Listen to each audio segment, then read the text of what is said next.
Have you ever heard of the concept of Wu Wei or being in the flow state? And actually also the backwards law as well, to a degree. All of these things are really talking about being in that state of flow, that state of ease, that state of receptivity, where you are not exerting yourself on the situation.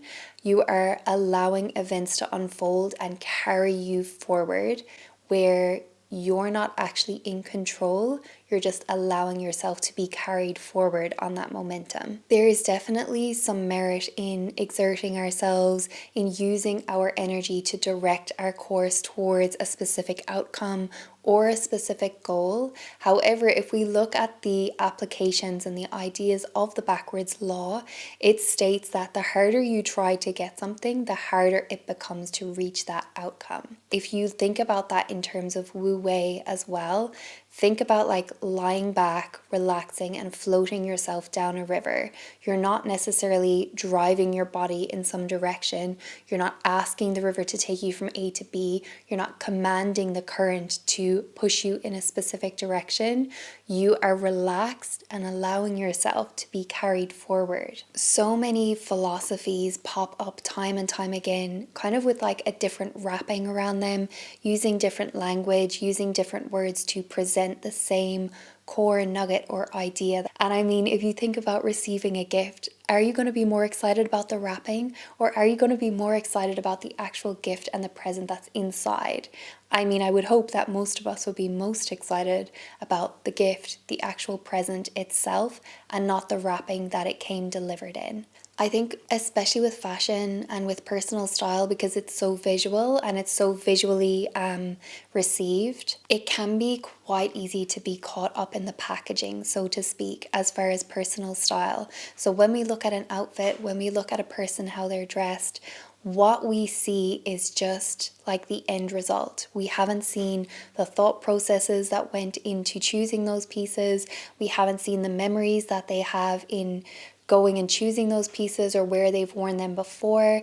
We haven't seen all of the stories that went behind that personality and that has created and brought forward the end expression of the outfit and the personal style that we can see. Anyone who's lived a life on this planet has a life story, and they are going to bring all of their experience, all of their story to bear when they're choosing their clothes, when they are expressing themselves through their personal style. So this sort of being obsessed with someone else's personal style, or getting caught up in the end product of how a person looks within their clothing, it sort of misses the whole point. It misses the whole backstory that went behind that. And the way that we are trying to emulate other people's clothing and other people's outfits, it doesn't make any sense, because we don't have the same backstory that they have.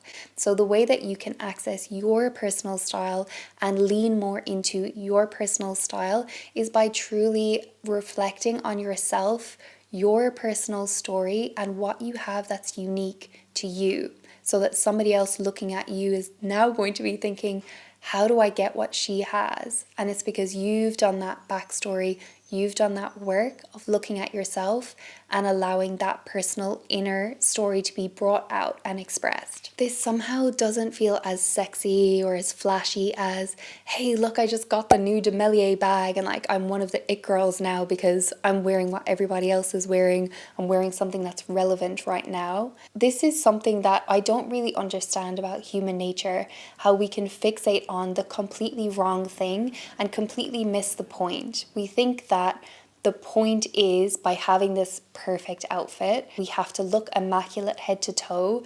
We think the point is that we have to know what's trendy before everybody else knows what's trendy. And we're just constantly kind of pitting ourselves against other people and looking outwards for this advice and like trying to find some sort of nugget of wisdom. But we're just looking in all the wrong places. And that's because we need to start coming back home and looking inwardly. What inspires me? What do I love? What are the shapes that I'm drawn to?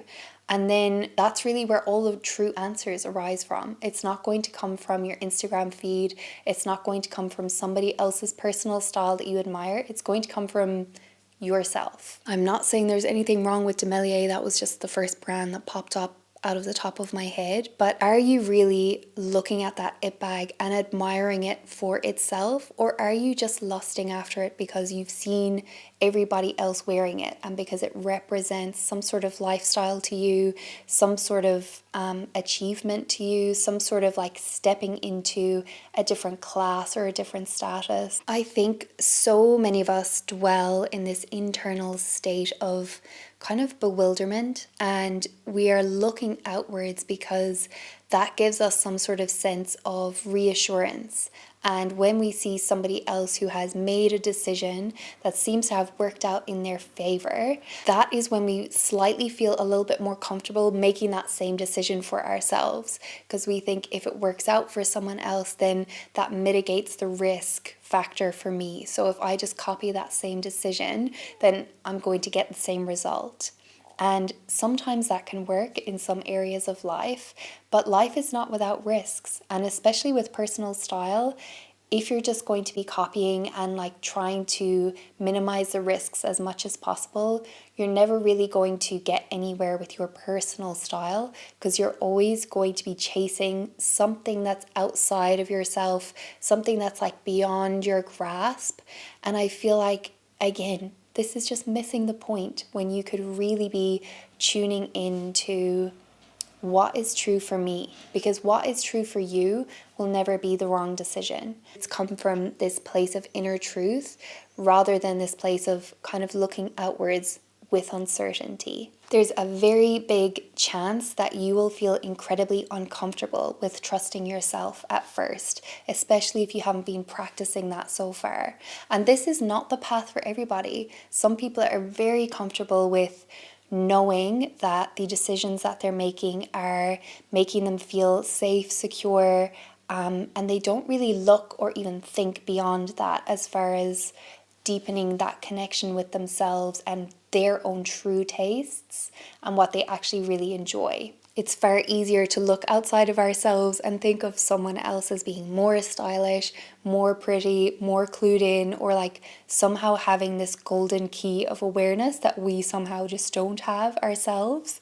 But I promise you, you have that key as well. You just need to start trusting that you already know all the answers for yourself. If you've read James Clear's book, Atomic Habits, which is a great book for a reason, he talks all about the compounding effect of tiny micro habits and little decisions in your everyday life.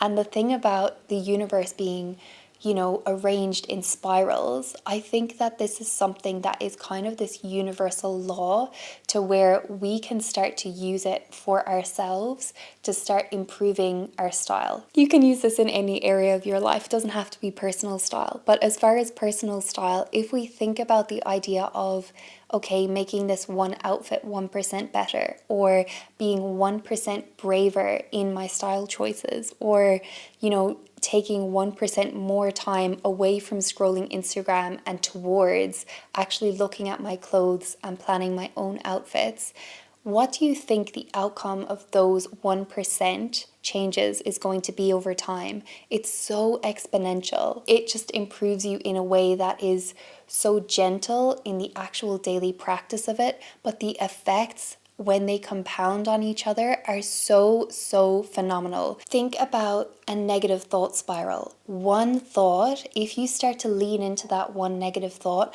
that can really quickly spiral you down into this like spiral of doom, essentially. We've all been there. And it's the same if you lean the opposite direction into a positive thought. The more that you lean into positive thinking, the more and more positive your thoughts then become. The strongest relationships come from leaning into those small yet consistent gestures over time, which compounds into trust, into a foundation of love and security. And it's not because you just like, boom, did everything all at once. It's because you leaned in slowly, gently, consistently over time. And this idea of leaning in is something that is so accessible no matter where you are, no matter what point of your journey that you're at. The more that you lean into something, the bigger the effects are going to be in that direction. And the thing about leaning in is that it leads you to these amazing, somewhat inevitable results that are just far greater than the effort that you actually put in to get there. We think about sort of running a marathon, you're not going to do that all in one step. That is just like thousands and thousands of steps, one after the next, that are leading you towards that destination. I guess a marathon is maybe not the best analogy here because that's a tough run to do, honestly, but but in terms of leaning in, you kind of get what I'm saying here. It's tiny steps towards a bigger goal. You don't have to do this massive effort to get to this impressive end point. Instead, just make a small effort now and trust that the effects of your leaning in are going to take you exactly where you want to go and beyond. You can just allow the spiral to take you there, just like a current flowing you gently downstream. For example, if your mindset or if your self-talk was 1% better every day, how do you think you would feel in your outfits? If you were telling yourself beautiful things about who you are, about how you move in the world, do you think that would have a positive impact on yourself and your personal style? It's not always about changing your body. It's not always about changing your clothes or your wardrobe. It can be about those things, but they're mainly just the results. And they are the results that happen when you apply your effort of leaning in other places. They're kind of the inevitable end result that happens when your focus is elsewhere. I really believe that the focus truly needs to be internal to a large degree. So many of us kind of try to change from the outside in because we like to be able to see the results. We like to be able to feel that we're in control. So if we like buy the new piece in our wardrobe, then boom, that's an instant change that we can see hanging there. Whereas the internal work is more, intangible. It's like those softer skills that we all need to have, but it's really much harder to quantify those kind of changes. However, it's just such a softer approach to take. It's actually a very effective approach to go the opposite way around, to start inside and work your way outwards. In other words, you believe it to see it. And it sounds counterintuitive, but it absolutely works. Thinking better thoughts towards yourself, having style mantras, and sort of climbing your ladder slowly is, I think, a very sustainable way towards getting those results that you inevitably want at the end of the day. The tiny baby steps that you can take in this moment, with this wardrobe that you have, with this body that you have, in this lifestyle that you have. And so when you start working from this present moment and forging your way forward gently but surely, this is where the amazing changes actually start to happen.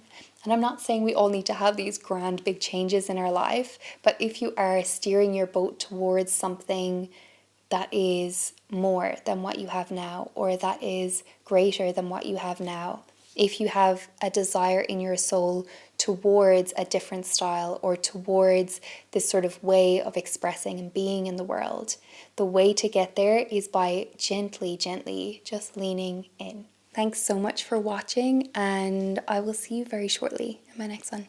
Bye.